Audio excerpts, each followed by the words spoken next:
imaginable uti koyoka audio ndeko azo ko inventer acte na ye moko asali na live devant tout le monde azo ko sepela na acte oyo asalaki ko kende ko kata ba fiche ya batu muteme suki ye pour la nini producteur na ye ya concert ya artiste na ye affiche te mais azo mona affiche ya mutu moko obeta na mai mais ya obeta na avril nan ba chete muteme suki akati yango et puis alakike na kozonga lisusu le 14 soki mususu wana ezali nanu wana na koya kolongola yango et puis atangi ba place oyo ezalaki na libula métro lokola oyo natiaki oyo natieli bino awa ezali na libula métro est-ce que ba acte ya boye tokoki kotolere yango totika yango ya avance nango imaginable tozoyoka yo.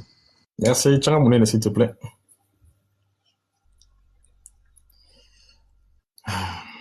Bon, ça c'est Freddy. Oh, yo ne m'tava prêt. Imaginable azam yo ça ramena moneni. C'est Freddy on est maillé. Muto asa elongiloko la balado. Go fingate quoi. Go fingate imaginable. Balado yo go fingate, balado ngilo batie muto azali maillé l'été. Élément fingate. Ça n'est pas qualifié parce que c'est mon frère.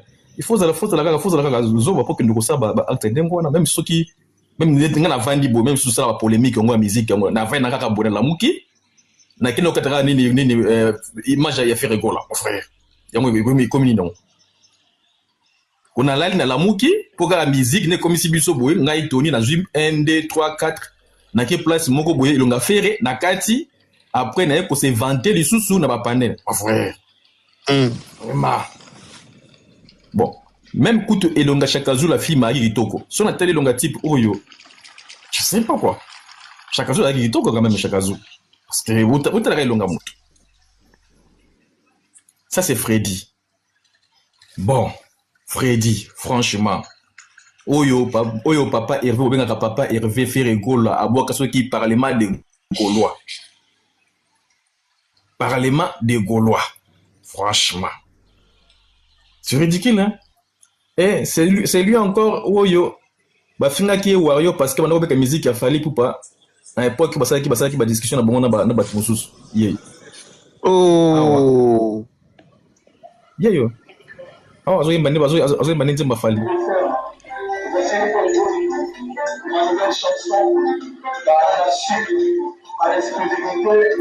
Yeah.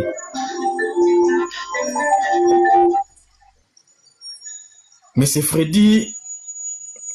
Je pense que la meilleure manière au ça la makambonga za ndenge les magiciens lobby les magiciens il faut tailler ba bien zoom il faut tailler banini station où il va kataki comme station d'abord faut que ce soit comme station la vidéo lui-même azoko expliquer hein la vidéo OK na comme station ouais so bokeli na page nanga ouais vas-y pour les magiciens tant donc il n'est pas na église ça dit toujours après ça combat station na combat compagnie où il va se afficher ni photo à fali pour je crois j'essaie de comme ça la souvent ça dit faut comme la paix bango malgré comme les producteurs mais faut comme la compagnie alobaki na université et puis na Bagneux aussi à longola qui na Bagneux na vidéo wana yemo kwazo ko loba alaxi pena ndenge na longolela ki hein il a expliqué après comment en fait magicien tant que deux années na pas eloko ça dure même message au komi wana yango to répétons à tout le monde tous les warriors face à la message na fa comme là producteur a comme la pena ni je crois que ni mtasa la blabla ni compagnie ou ça la ni va publicité on est je sais pas je suis sûr et certain mais bato ba yebi ça dure ba yebi ça biso c'est to comme la bango to tindela bango nini warriors surtout akoma atinda et ola section ndengo to salango siko démonstration to salango et ça la biso bien ça dit to accompagner ngona elongi na ye hein to tinda bilongi na ye pa ba biso tout to accompagner message wana na elongi na ye po ba yeba moto oyo asali yango yeyo azana na France c'est-à-dire ouais bobi vila vanda kana nizungu T'es nga na vie la vendre raté. Ok, c'est pas grave. De toute façon, comme on est déjà Freddy, on est c'est-à-dire après, tu accompagnes on demande quoi, c'est-à-dire minga kolobate tu comprends que bon, ce qui da bino moko, na bi publicité fallait ça passer, mais bino pour ça fait publicité na il y a na oh publicité na bino. Attends.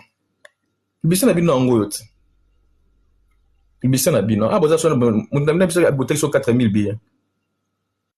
Je sais pas ce qui. Un dombolino. Moi, je vais commencer sur 4 billets. 4000. Bino publicité na bino ngo yote. C'est quoi? Pourquoi ça la biso? Bino publicité na bino ngo ezan dombolino. Akenda ki na salle na bino kuna liboso azo bin. Bon, biso publicité na biso ezali kobinate, ya biso ezali bache ba panneau publicitaire surtout na Paris kuna eza inondé na fali pupa. C'est quoi? On a besoin de biso toke beza dombolino, c'est ça? Tokata dombolino.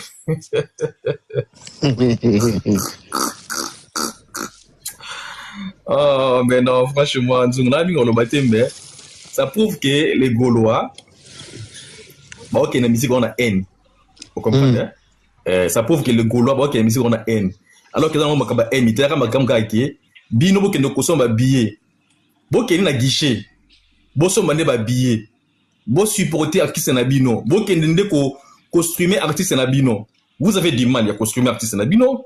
Vous avez du mal, il y a aucun concert artiste na bino. Vous avez du mal, il y a kosomba ba produits dérivés, il y a artiste na bino. Mais au juste, ce n'est pas notre problème. Bon, ça là qui choix pour na faire rigolo là. Bon, pour na faire rigolo c'est bon. Nous on a fait les choix pour na fali pour pas. Où est le problème? Quand on a le bindo pour l'angana ni calcio. Tout ça, en fait, fali na faire bazar, ba ma passe à terre. Exactement, quand douzi, moi quand soki nani, soki nani, je sais pas, soki na ngol bagana. Parce que ma passe à terre. Faire ça faire, fala ça fali. Mais et comme ça bino ba comme ça ba enete pour que le kata affiche à moto parce que oya bino ezate. Ça dit moto moko azada na plus de 40 ans, à la mouki na tongo, pas que le kata affiche artiste, franchement. Tout tapoter la famille, tout tapoter live, s'il vous plaît. Wana Berani sa rolobate, mais so abengi Berani pour la moto na batika batika lokuta. Wana roloba, wana kwa kizena ni nzungu na kokende kofunda yo par rapport à ce qui nini botrika ngai bo changenga. Wana Berani présent parce que maman présente à rolobate. Franchement, c'est dégueulasse quoi, c'est-à-dire c'est ça. Bon. Pour finir, tu sais sur elonginaye ngoyo. Yeyo. Mais c'est Freddy, mais le nom est bizarre, hein, franchement. Pourquoi les fanatiques de Fergo, par exemple, le bizarre, le point non? Franchement, c'est bizarre. Kanga mote makalso, kanga. Instagram, Naotine la Bango, même message. Voilà, c'est envoyé. Natine la Bango sous vidéo en question. Le quoi si qu'on a vu comme on a eu, le monsieur en question s'appelle un tel. Aïe bagnaza na comme on a eu déjà. Et ça na o. Aïe bagnaza na comme on a eu. Voilà, là aussi j'ai envoyé. Et Tikaliwapi. Et sache que Nzungu, je suis allé encore plus loin. Parce que Moni, il faut tout apprendre à Bango PR, moi, quoi. Parce que moi, je suis dans le groupe, il y a Gérard Drio. Oui. Dans Liquid Inc. na Bango. Au moment, attends, c'est où les dirigeants attendaient. Employés. Attends. Personne. Parce que même Bango, na dirigeant na Bango, na commis la Bango ba mail directement il y a ba dirigeant na Bango. Les gens qui travaillent directement là-bas, on va les écrire aussi. Comme ça, yé acto à Sali ici croit il va s'en sortir comme ça. C'est qui se trompe. Pas de d'autres à poter, hein, bazo signaler sur live.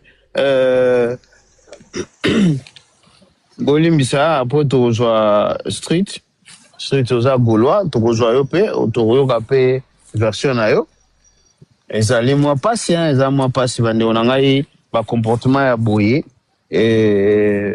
musique omoni le temps que ndeko azokosala makambo na ye wana miziki ezali bagegere oyo tosalaka awa sali mpiaka zolobi boye bokofinga na bino me bokóma ntina niveau ya kolongolaka bafishe ya motu oyo adepense parce que raison na yo mpenza motu ezali ke po producteur na bino atia bino te les gars matro hein c'est quelqu'un qui nayebi bien mais awa yaya ntango opose baacte boye ndeko na ngai matro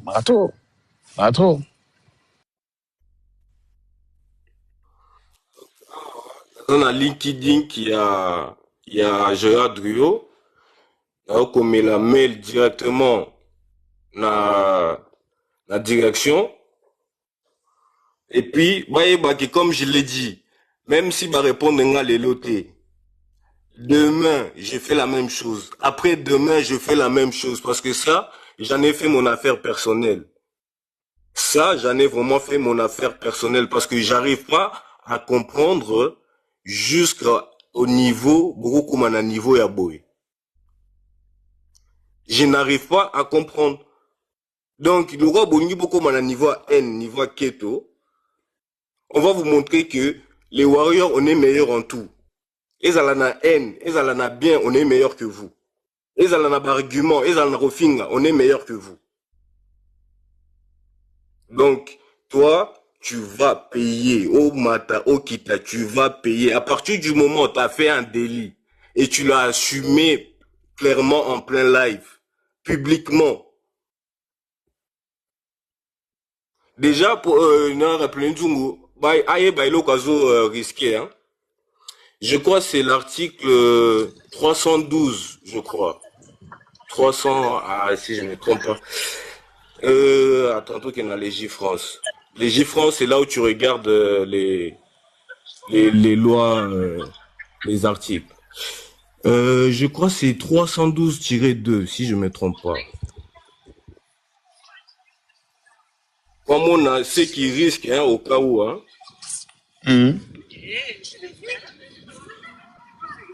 Mon tabisson comme ça, tu passer peu parole na battu. Ouais, Natchaka Achika, comme ça, vous passez parole, on va continuer. C'est impossible.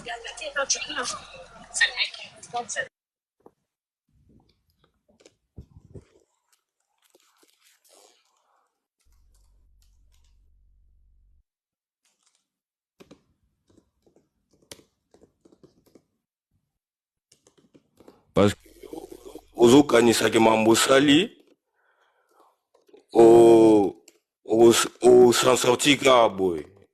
Mon frère, tu te trompes, hein, parce que ce que tu fais là, c'est, na comprend même pas, boza na poto, mais Mamoussou Bosala, on dirait bozo comprend un mot quand bozo vendrete, bo fandate. Bo profiter en ambo kango socialement, na makama misala, pour plein de choses, mais vous aurez pas à comprendre ba loi ya mboko bozo fanda. Vous n'arrivez pas à comprendre ba loi ya mboko bozo fanda.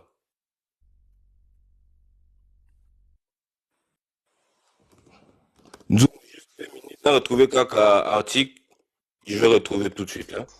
Il y a quand c'est là.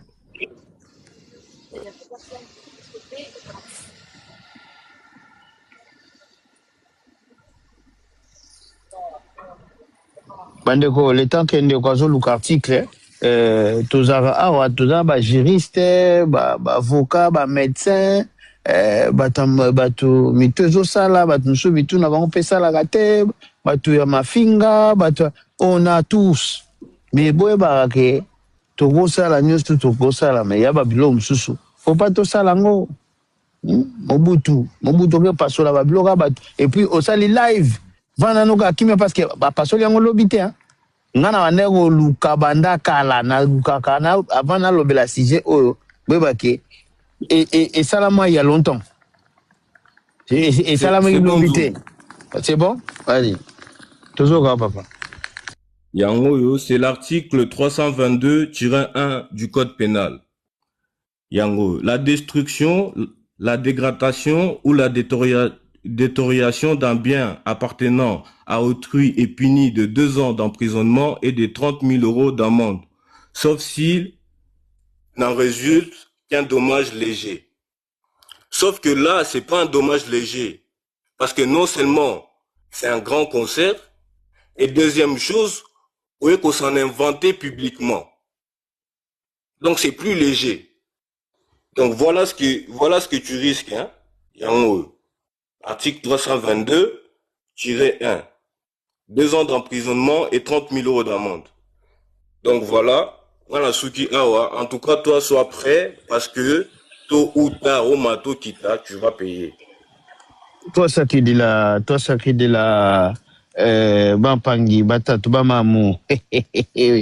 Mais Sabino, ngana bandeko landela makamu oyo, depuis basala ba fiche oyo, ndeko moka mataka abisinga pa eto solo lango, na bisaka ete toko solo lango.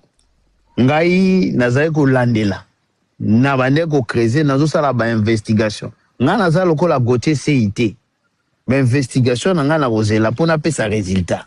Résultat na sali na tieli bino audio ye moko mutazolo ba na live.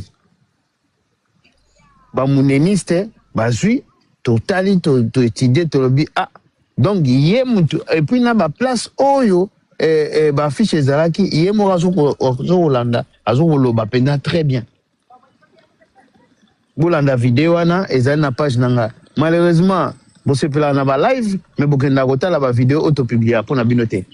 Tochaka yango pour na bino. Toza bongo na page na Facebook Nzungu News bokende ko s'abonner kuna. Tochaka pe ba biloko kuna. Tozali pe na YouTube Nzungu Chena Munene bokende pe ko s'abonner kuna. Tochaka ba biloko kuna. Bo konsomango parce que ba preuve musu to wana. Nga naza ngai juriste te, naza soda te. Na saya musana nanga nazui na tieli bino bomoni.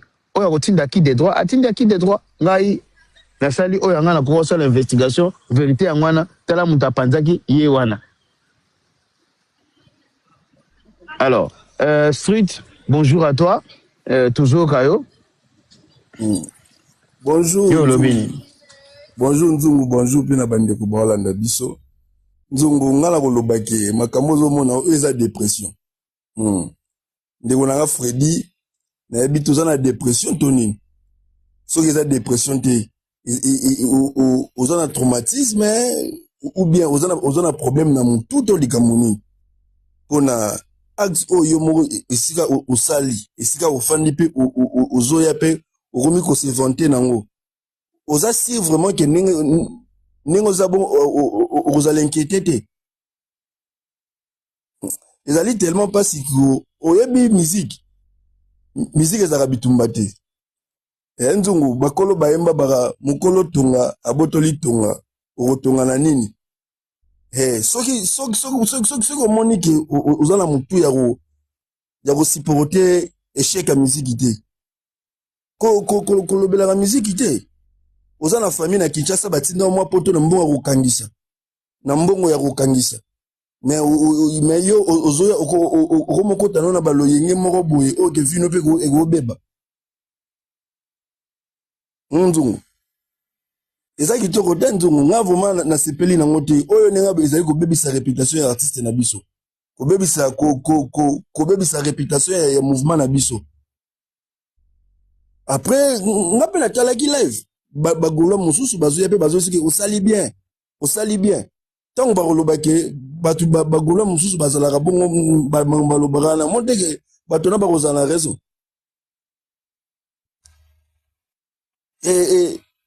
Ndeko wana Freddy na yokaka soki parlement na ye babwakaka yango pas artiste ndenge eza boye ngai mona aza moto ya liboso okende ya boko na kotambusa likambo ke a partir d'aujourd'hui ye komona etangamaka lisusu te etangamaka lisusu te na musique ya artiste ou bien bafani ya artiste base désolidariser na ye.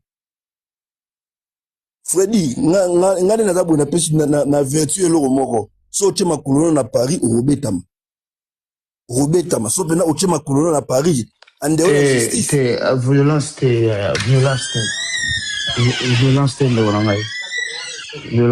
vous plaît. Violence retire ça. Retire ça. Merci. Na retirer yango. Mais zala ekengera ndenge otambola. Pona na kopesora exemple moko era betama era betama bato ebele batiaka monoko me to bakomaka devant bafe ezalaka makambo mosusu silama milama to se concentre na makambo na biso yo okekata nzongo oyebi bafiche wana mpo batia yango c'est pas moins de 10 000 euros hein. Bafiche wana nde mona mpo batia yango c'est pas moins de 10 000 euros mais yo ozokata no bafiche bongo ozoya mpe baninga bamela marata mais yo ozala oye mpo mosala no balive ozobosana ke famille etinda oyo osamaka mosusu okotina na sentiment moko boye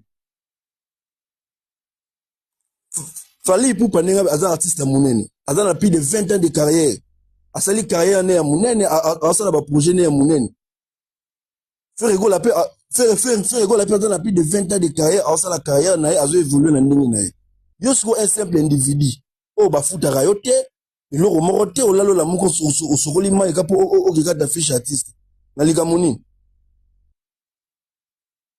nini yo nde ya makasi to ndenge nini uswati bato ya biro batindi yo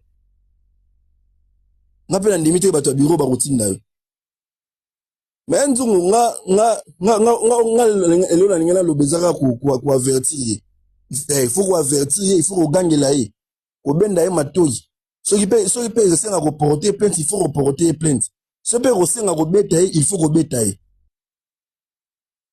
mpona oyo eloko azosala ezali kobimisa biso bafaible ezokitisa biso bagolo ezalaki no te bagolo bazokoka su misiki te bakomi kokata siko bafiche ya artiste Fally Ipupa vérité ezokende bongo moteke komosopa biso mpwani un individu moko asalir komona biso parce que babiloko ntongo ebandaki babiloko ntongo bandaki kokata bafiche biso surtout tobanomona yango na internet me tobandaki koloba te mais tomonaka un jour un certain gaulois aye akomi mama koye mutakataki bafiche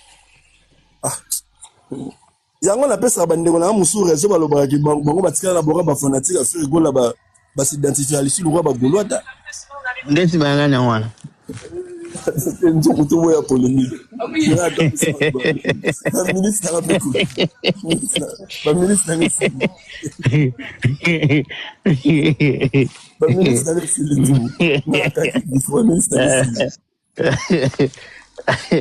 Merci beaucoup, Street.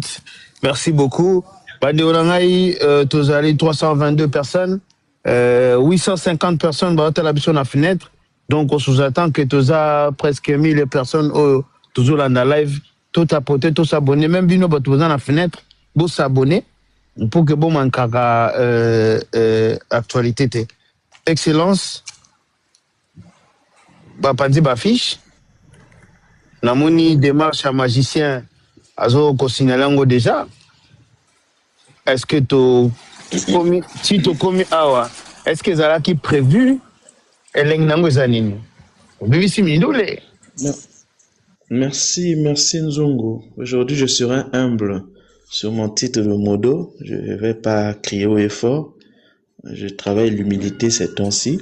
Mais sur le lobby déjà. Naza humble lelo. Humble, on va pas le bagarre au continent balamoko. L'humilité lelo. Naza humble. Nandimi. Naza le modo le tout le temps. On le bloque on a fait. D'accord. Donc naza humble lelo. Donc le magicien a proposé dans tozana église oya kabongo o laksabiso tout pour que toute ça la méthode wana, on va vraiment faire ça tranquillement. Même la même live de l'ensemble biso tout au même moment. Ils auront chaud. Ça, c'est sur le côté juridique, je suis d'accord. Premièrement, bonjour à tous, et bon appétit, bon après-midi aux uns aux autres, et bonne année à tout le monde. Donc, alors, fleur de moi-même, bonsoir à la fleur des îles. Papa Clover, en tout cas, j'avale tes paroles à 100%. En tout cas, tu as dit tout ce que je devais dire.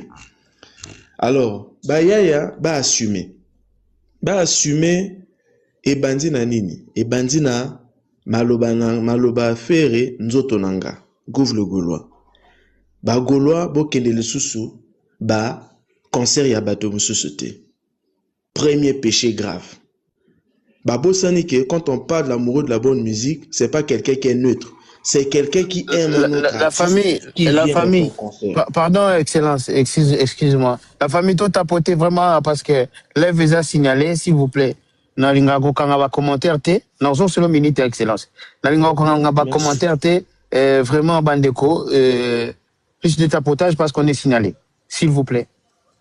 Donnez la force dans live, sécuriser le live, sinon on se retrouver dans Bandaka. Allez, Excellence, toujours. Merci. Donc, les amoureux de la bonne musique, eza ba fani ya bato mususu. Tant ba ya kana concert na bino, ba komi ba amoureux de la bonne musique. Voilà pourquoi Papa Claude a levé tout à l'heure, toko kende concert ya vieux Joscar. Or, il y a Zawera Sonic. Ah, comment kende kuna, c'est là-bas, il devient amoureux de la bonne musique. Na été ce qui n'a qu'aussi Papa Claude. C'est exactement ça. Or, quand vous mettez dans l'attitude, vous dites à vos fans, n'est pas dans le concert des autres, ça veut dire que vos pimi ba fan ba gaulois droit ya kozala ba amoureux de la bonne musique au taba ninga. Maintenant conséquence ba ninga pe ba kozala ba amoureux de la bonne musique na concert na binoté. Premier péché grave. Deuxième péché, concert ya vieux Wera Sol. Boycott et salama. Donc moi na ba panel, ba boya ba boycott, jamais vu na musique ya Congo beaucoup de boycotter concert à ninga. Pour preuve tout moi na soirée code 16 le même jour na concert ya Wera Sol na Didas Arena. Ça c'est une preuve flagrante pourquoi le baté que non te ya kaka ba live ba sali maintenant soirée code 16 ba salaki. Deuxième péché grave. Troisième péché grave. Ma finga to tia kutango te to komona ngo partout c'est pas grave.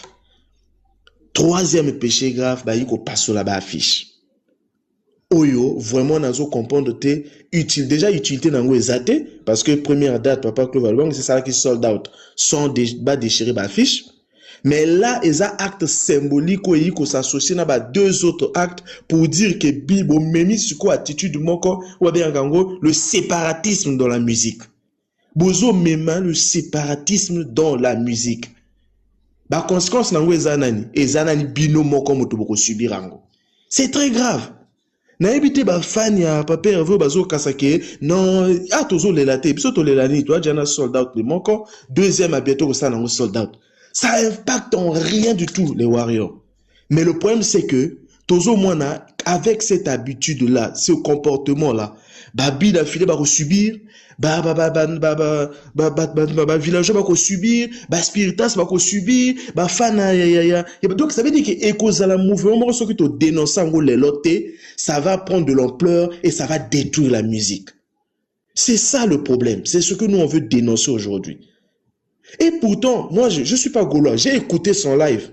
C'est ce que moi une fois j'avais dit. Comment concerne la vie à Paris, en France et tout, mais il y a besoin de sa promotion quand on a TikTok avec les gens qui sont au Congo. Et à qui il fallait vraie promotion salama plus na Paris côté au concert et salama. Et ce discours là, il a bien commencé ça au début. Abanda qui a un début naé, abandi ko dénoncer l'okoana, que comment ba afficher ça tout ça. Moi j'ai trouvé que c'était un discours sensé et cohérent. Mais quand il est parti chuter en se vantant à déchirer affiche, c'est là où ça a sali tout son discours. Et c'est ça qui est déplorable. C'est ça qui est déplorable. Donc, avec ces trois péchés-là, parce que là, même à ta Kofi Phil, Kofi n'a fait en bon terme.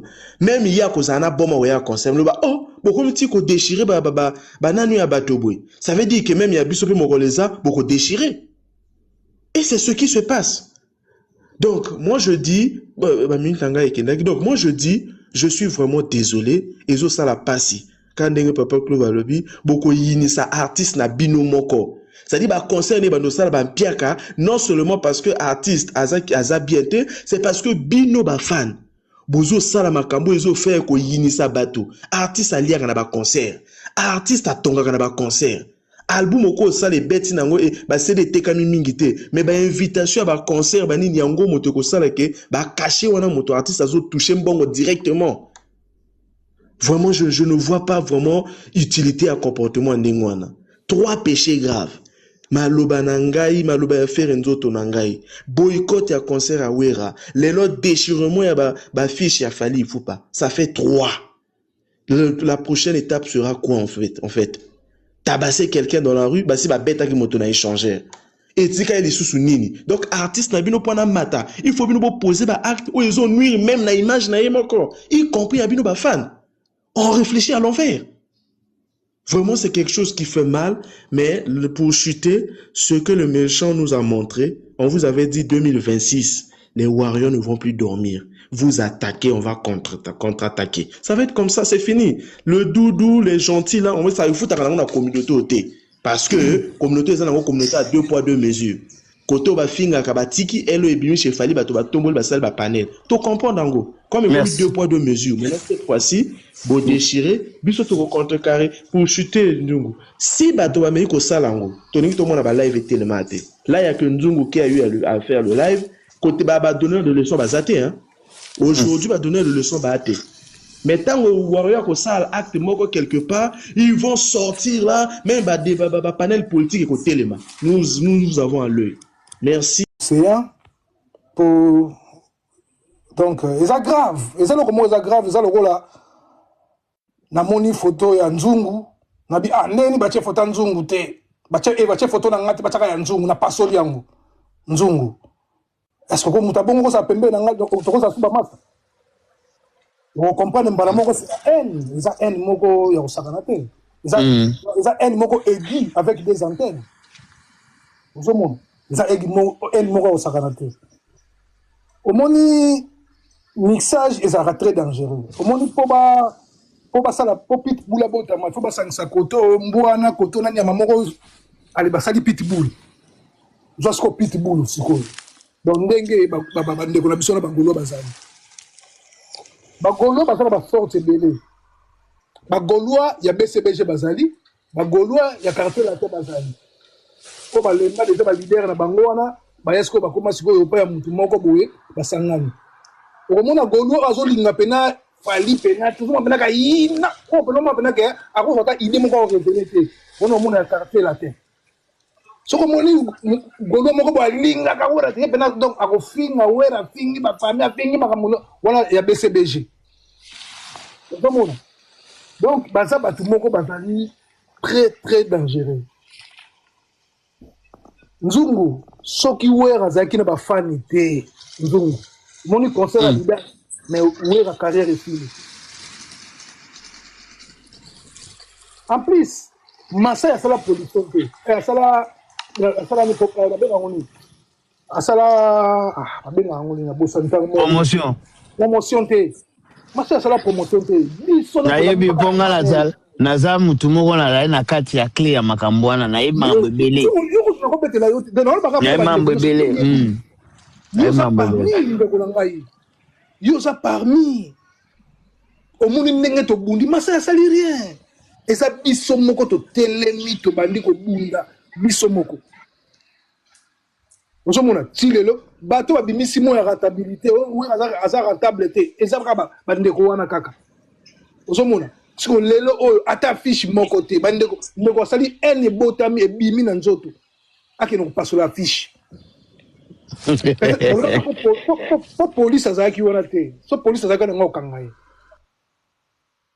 Ozo mona so police azaki wana eza destruction. So police azaki wana ngo kangaye. Comment affiche à mutu futa ka taxe mon affiche on sali wana ba futa lango taxe ba affiche bo mona wana ka ya fali wana ba futa lango taxe mutu tachi affiche na ye eza na ba taxe na kati makambo bele na kati et puis misi ba mbongo bele ba TVA makambo bele donc tout eza na kati wana parce que yo zui loka bongo police pena wana pena monisia au pasoli ba kangi ba olia yo donc oye ko luka vie na yo na Europe nzamba sali yo grâce o bande comme sous ba o sala effort pour ba ya poto. Mais yo lem soupe ba bengi sala bango pe yo. Oye pe poto a fouté lo billet ba lugelo visa ba sala lo passeport peut-être. Oye pe poto ta ba bêtise o sala. Lo enge kaka. Zompa lo enge kaka. Eza mawatro Nzungu batu wana ba comprendre que leader na bango asa na carrière moko skelistique. Ba yebi yango. Eza na misunité, eza mikuru.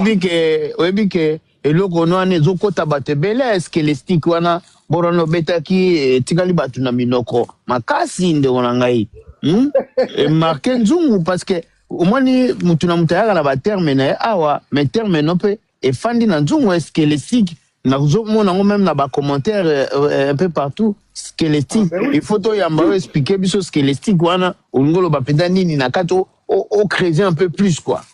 Bien sûr, oui oui. Ozomona donc ba ko comprendre yango batali en plus nzungu biso muto continue ba concert wana ndeko na biso faire biso eza biso ba fan ya maison mère oh nzungu eza biso tango to lobby ke tango bango ba lobby ke te boko taka concert soki vient na biso kofi soki simbité eza son na biso ye moko leader a lobby yango na bosolo na politique mango biso tali ah bon do biso to ba zoba to finaka bouton kaka kakipa kokolo histoire sili yango moni en wana nzungu ba comprendre yango en plus wana kutu to moni ami lobeli ke ba pasoli e bon ba auto zo mona te les ndenge nini peut-être ça ba o ba pasoli en plus ndenge les gens ça ba okumise déjà na ba panel na bango donc comme initiative moko ba pasola ba nina batu to zali kaka nzungu kanga bo register par nani panel oyo bako sala pena réunion na bango basalaka surtout so na ko ba annuler concert te bozo pasola déjà et bon so ke bimi officiellement que ba annuler concert mais ça scandale nzungu scandaleux na bisio ba annuler ko concert te bazo pasola déjà et bon so ba bi bon déjà bo ba annuler muto beta sur la Paris te muto ça so affiche te merci beaucoup